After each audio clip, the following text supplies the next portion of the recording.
Hi, my name is Paul Jun, and for today's Hippo Short, we're going to cover the clinical characteristics that distinguish between serotonin syndrome and neuroleptic malignant syndrome.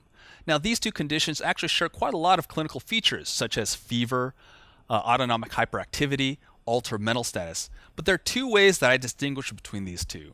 And the first is in the name itself. Serotonin syndrome or serotonin toxicity, an increase in dose or an addition of medication that increases the level of serotonin above a threshold that induces toxicity. You have an acute onset of symptoms.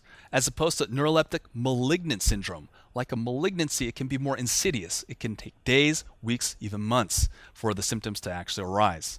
And the second way that I distinguish between the two is shaky serotonin versus dopey dopamine. With serotonin toxicity, you have increased serotonin levels that causes tremors and the classic clonus and hyperreflexia, as you can see in the illustration, as opposed to neuroleptic malignant syndrome, which is presumed to be mediated by dopamine antagonism. You get dopey dopamine. Things slow down a lot. You get lead pipe rigidity, as well as you can see in this illustration. And that's how I distinguish between serotonin syndrome and neuroleptic malignant syndrome. If you want more information, head on over to hippoeducation.com. My name is Paul Jen. I'll see you next time.